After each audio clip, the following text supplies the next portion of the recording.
Hey readers of the Damn Lag, this is Steve Bogda, the author of An Ode to Zelda games and the importance of their roles, and this is your audio recap. I'm with Jared and Genki. What's up? Hey. And let's talk about this article. So I wrote this article after we had a conversation, Jared, about Zelda songs, because that's what we do on Sunday nights. Just talk about Zelda songs. And Kind of a weird way to spend your Sunday nights. well, it was during football. Also, that's a socially normal way to spend my Sunday night. So there. Anyway, Football and talking about Zelda. Yeah, it's Makes perfect sense. anyway, before two very rude people ruin my conversation, I thought of this article and this idea of talking about the importance of music in video games, and for me, the ultimate interlay into that topic is the Zelda franchise, which everyone knows who knows me just by talking to me within the span of 5 minutes will know that I'm a huge Zelda fan. And so for me, my first experience with video game music was through the Zelda franchise, and the first time I actually appreciated a Zelda song or even a song of video games was in Ocarina of Time. Just a game that really, really stressed the importance of music as a gameplay element, for ambiance, and as a whole mechanism for storytelling. It was an experience that stayed with me, and it made me appreciate music not only in video game form, but in all forms of visual entertainment. yeah, I agree with that.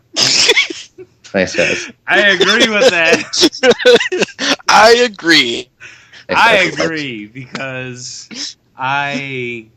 Next time I spill my heart into one of these audio caps, I'm just going to remember that no one's going to talk with me.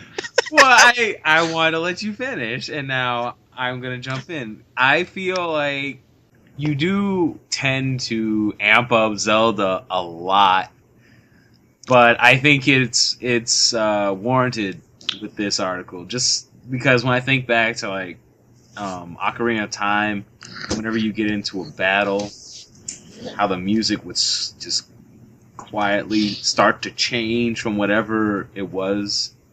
Like if you see an enemy in the distance, you'll probably hear that enemy before you even know they're there.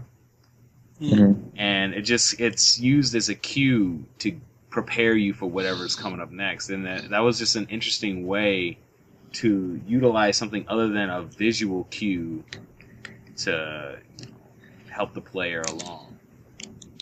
I also find that Zelda has some of the best let's have an adventure music.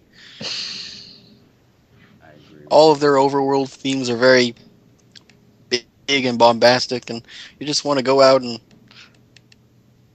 fight things and explore. Stab something. Yeah. Take its hearts. Exactly what it makes you want to do. In a lot of games, that music it's so key to making that game that much better. Just thinking back to some of my favorite gaming experiences, I think what made them just so over the top was the music that went along with the action that was going on at that point in time. Like the soundtrack that you had blaring out of the speakers when you're in Uncharted 2 and you're on that one little billboard and you're basically jumping around, hanging from this billboard, shooting at people that are on balconies. Just that it helped to make that feel so much more intense because it had this kind of John Williams-esque score going to it, and that music is really essential to make the game fun. And one thing I always found that Koji Kondo did really well, that a lot of people making music for video games, is he took into account the fact that you are going to be listening to this music loop over and over and over again, and they're always very catchy,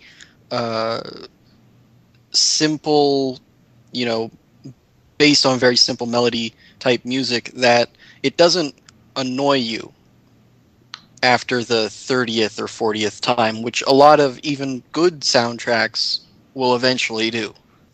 Yeah, I mean, Saria's song is the only exception. I was getting lost in the Lost Woods and having that theme play in a loop even though a theme is great, is not necessarily the greatest thing. That's the one exception of the rule for anything I wrote. Saria's song. Well, I love Saria's song, but it definitely wasn't. It did get annoying. I'm not trying to insult the song. I do love it. It just got annoying, very annoying. And on that note, that's how we'll end this audio recap.